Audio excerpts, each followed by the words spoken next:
out the door.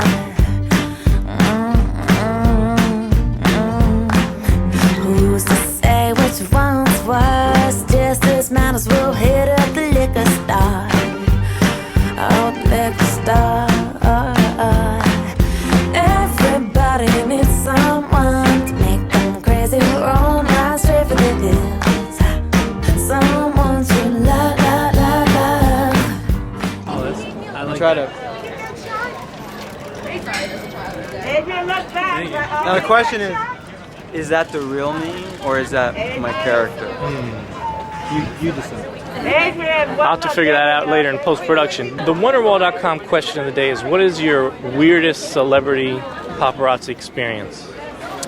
I think the weirdest celebrity paparazzi experience was when I met Austin, this 13-year-old paparazzi boy who was way too young to be running amok with these big burly paparazzis.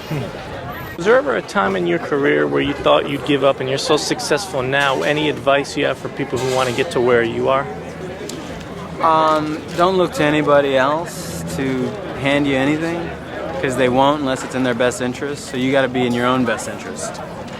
And my final question, don't want to get too personal, but I wouldn't be doing my job if I didn't ask you this. What did you have for brunch? I actually ate with the rest of the filmmakers at the Gen Art Film Festival. We had a beautiful brunch, and I had the steak and eggs and some potatoes, coffee. How many sugars did you take in your coffee? It was a small cup, so I did one. But the girl next to me did 5. I was very shocked. She's the girl over there jumping around. I'm a post-production supervisor, so I was like handling all the deliverables and getting it ready for HBO and Sundance and Gen Art and clearing all the music and hiring all the people to get that done. Because you know what, you don't know the first thing about Gen Art. I do. I studied it. Okay, I studied it. Because sometimes you just gotta say, "What the fuck? Make your move, David Jr." Woo! As a filmmaker, this is your second feature documentary. Why is this the medium as a filmmaker that you're drawn to? Well, there's sort of the hoity-toity answer, but the reality is it's the kind of film that you can sort of figure out later. I mean, documentaries, often you film, and you wait for something to come to you. And so it's, I often have like little like tidbits and inklings, but sort of when you start filming and then editing and then you give all the footage to Jim, it kind of figures itself out after 3 years, which in this day and age where we're seeking more and more reality and we're so savvy about media, I think a lot of people are seeking just a little bit of reality.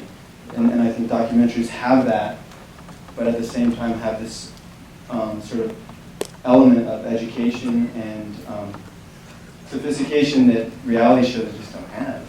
But I sort of brought Jim on to help bring out the human story between Austin and myself, because I felt like that was a much more accessible way to tell the story with, I think a lot of positive messages to our relationship and what is possible between us as we sort of break down not barriers, but break down the distance between the celebrities on one side and the paparazzi. And if we can really get to know each other and find empathy, we might actually gain the perspective and the wisdom to actually bring each other up in the world as opposed to tear each other down. Well, the initial story was try to organize all the footage of this kid running around in the street at night and try to keep the swearing down to a minimum. But to sort of do it as a coming of age sort of story where he's dreaming this life of like pursuing celebrities, and he's kind of in his own little world, but then show the dark side to that where he kind of escapes into like a fantasy world that doesn't really go anywhere. It's like a loop. And Adrian, sort of the relationship between Adrian's director-subject relationship, but actually the human story that he was talking about. Kind of weave that in. It's just sort of like 4 or 5 months of just watching all the footage, and then like figuring out like what the plot points were, and then sort of weaving in also the other interviews. So it's sort of like, I don't know, a year maybe for me. it could have just been the human story. Actually, there's plenty of footage, and it could have been all verite, but it was really important to me to have sort of an objective voice with all of the, the educators and the, have like this sort of objective, more sort of didactic voice that would help lead us into sort of gaining a language about this subject that I don't think a lot of us have, and I certainly didn't before I started investigating it and learning. Putting simple language to, I think, this subject really helped me to understand it. Like parasocial, oh, that's that feeling that I have when I see that guy, and I'm like, oh my God, it's George Clooney, and he touched me. Like we all have that. But now that I have a word to it, it helps me to understand it better. And so it was very important to weave that in, which was not easy. On that note, do you feel the position that you're in when you meet somebody and you're having that parasocial moment is the same as Adrian Grenier 10 years ago? Well, it's funny. There's a moment in the film that we actually put back in where who was it? Mario Lopez talks about celebrity parties, or like if you go to an event where there's a lot of celebrities will go up to other celebrities as if they're long lost friends. Hey, how you doing? Oh, like they know each other, but you don't know, but you both have a mutual parasocial relationship.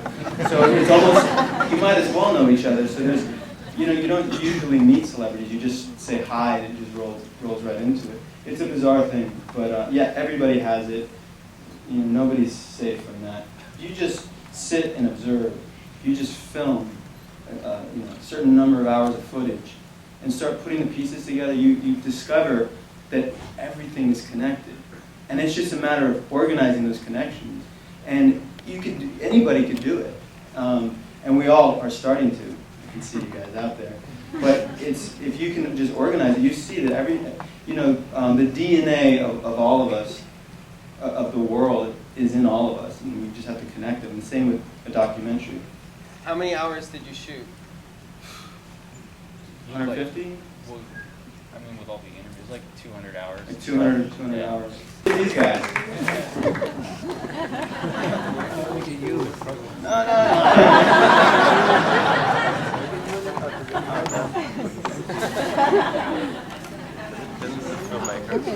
Do you guys want to be a collective photo here? Hey, cheese! Well, again, the layers of reflexivity and irony is like endless.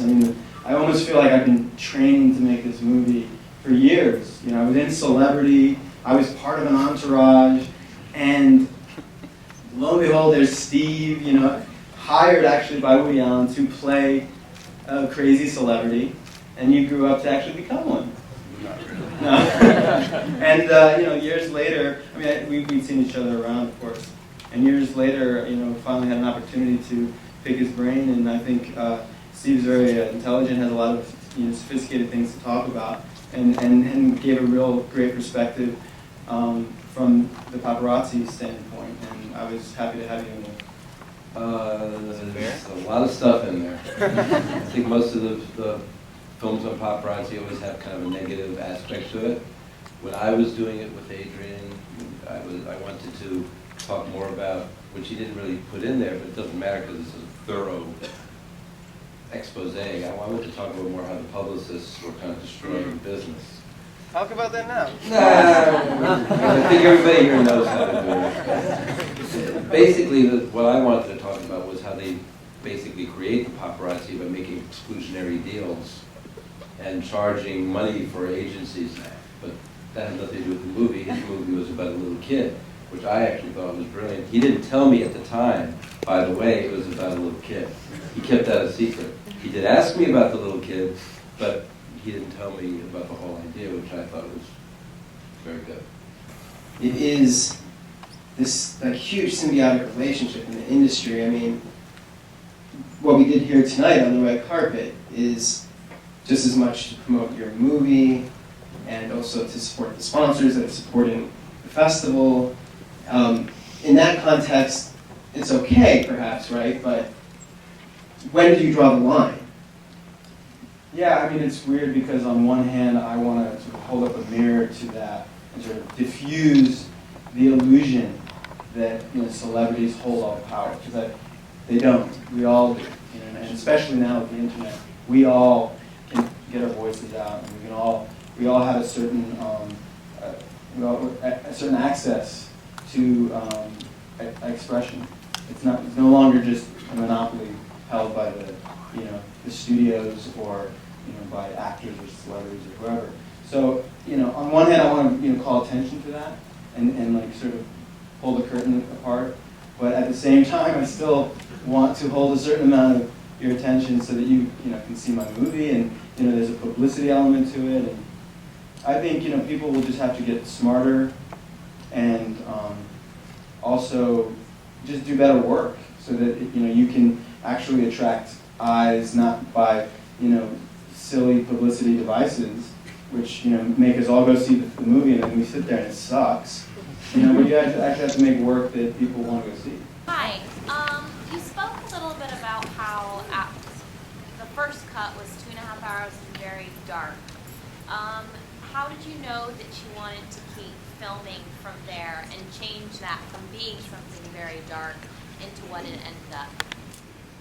Well, I think all documentaries need a certain amount of time to gestate, and we weren't quite done. We weren't in that. We hadn't reached that period yet. But what was the ending? We didn't know, and so it seemed dark because Austin hadn't changed. So I think we just, by default, it seemed like a tragedy because he was doing this reality show and like he was still like on this fame drive, but after giving it some time and allowing Austin to actually naturally absorb and change, it suddenly lifted up a bit. So I think it's just a matter of giving it time. Do you alter pictures? I don't do them, but I know particularly the Brits. I know guys that go into Photoshop to make somebody look fatter than they normally are, and I know people who got caught. Wondering if what's happening in front of the lens would be happening if you weren't there or not. Yeah, I mean, I'm feeling like it's becoming a cliche at a certain point. It's an obvious thing, and I'm hoping it isn't the case in the film yet. But mostly everybody that I interviewed was able to, communicate that idea. In fact, Steve Dubner, who's in the audience, Freakonomics, ladies and gentlemen, I wish I could, maybe I should call you up. I don't know. I interviewed him. He gave a great interview. There wasn't enough time, but he sort of hit it on the nose about that. Like, well, what the fuck are you doing? Duh. And that was maybe my aha moment. Like, I guess I subconsciously knew that I might be exploiting him, but I had a goal. I wanted to make the movie, and I, suddenly it became like this sort of elephant in the room that had to be, observed and recognized and appreciated. Your position as an actor approaching this young kid with this idea for a documentary, which by the way was fantastic in its own right. But how does that, do you think, drive the movie in a different direction than it might have if an unknown documentarian had approached it? I mean, it was just too perfect. It was an opportunity I could not give up. I mean, I'm a celebrity because I play a celebrity. That's just the bottom line. I mean, I question myself every day about these existential questions. But if there's nothing else, I can say I'm a celebrity just by definition. And I'm like Paris Hilton in terms of like the purity of that celebrity, because I'm not tainted by anything else. Just celebrity. That's it. Nothing else. No actual nothing to back it up. So on one level, I was sort of attempting to break out of that and say I'm more than just a celebrity. I can do something, but also just it was a perfect thing to, and also to have the willingness to really turn the cameras on myself and expose that. And so it was like an opportunity I couldn't do. I do plan on having a paparazzi-only screening. They have security. One day, with the internet and the like and technology, is there an opportunity for there to be sort of a direct relationship? And I say, yes, that is what this movie, I hope, conjures. is that it's not a movie about celebrity. It's a movie about you. And now this is the most interesting part, because you get to respond. You get to now take, the power that you have and do stuff with it.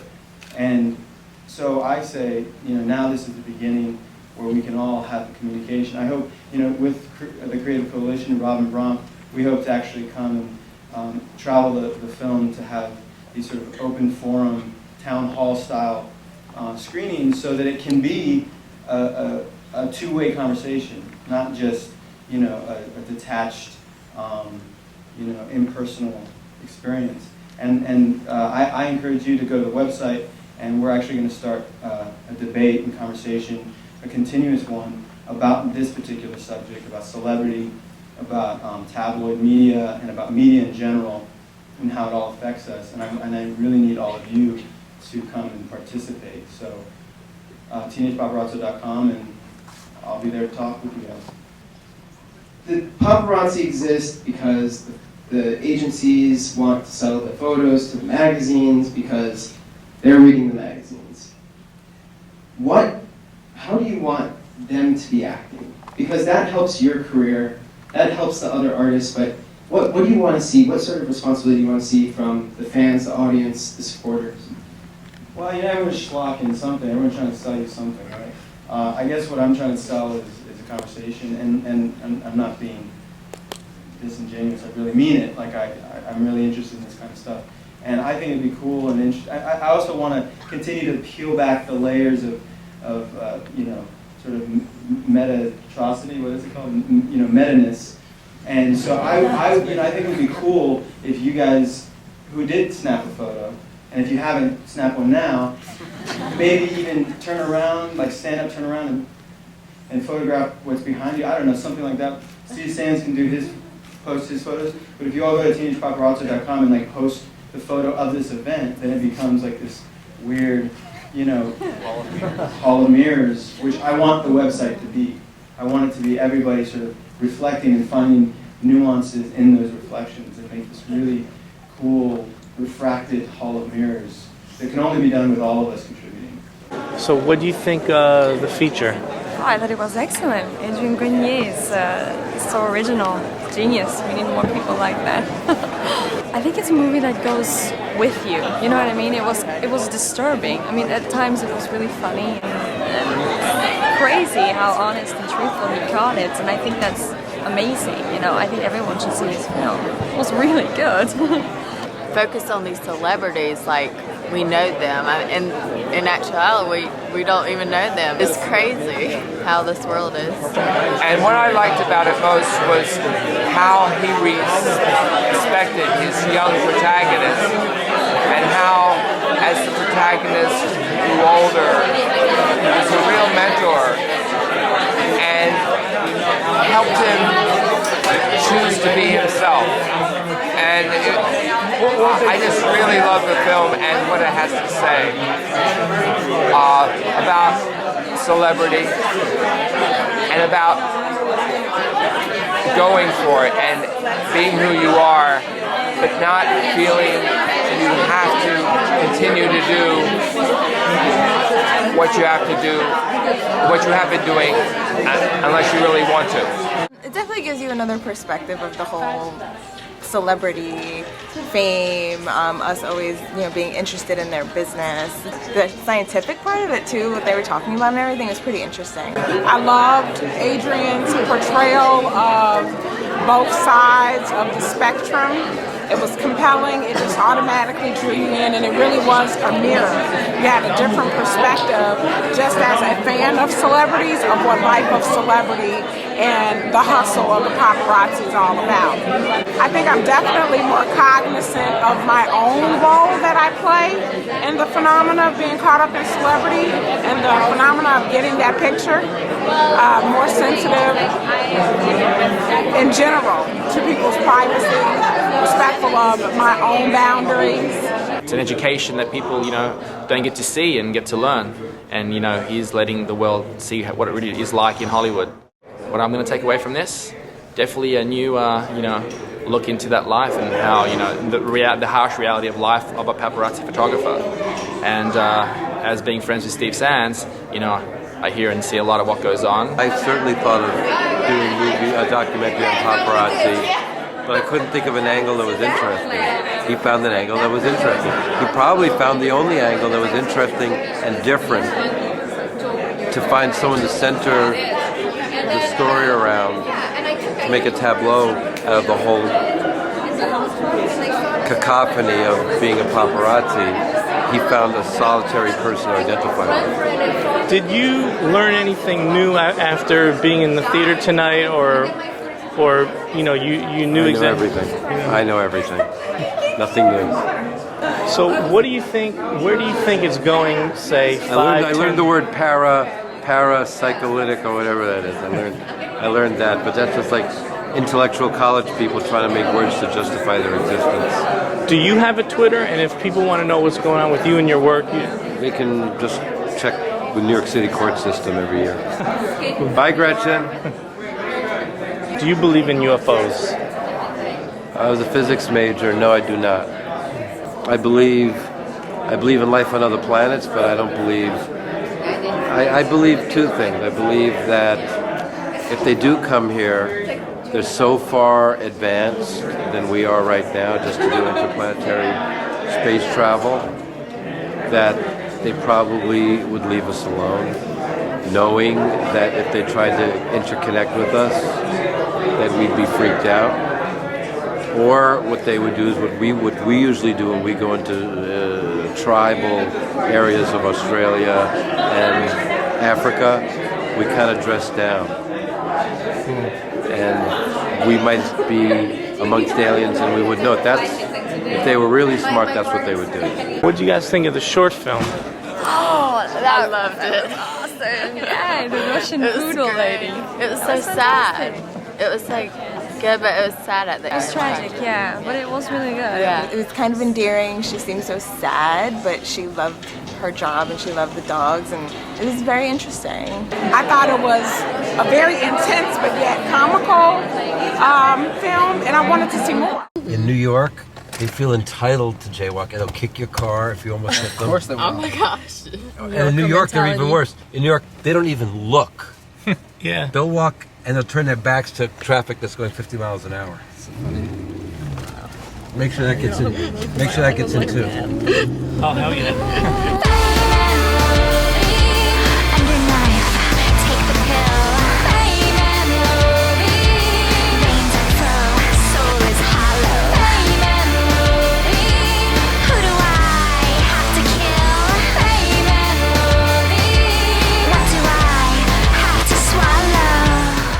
My name is DavidJr.com.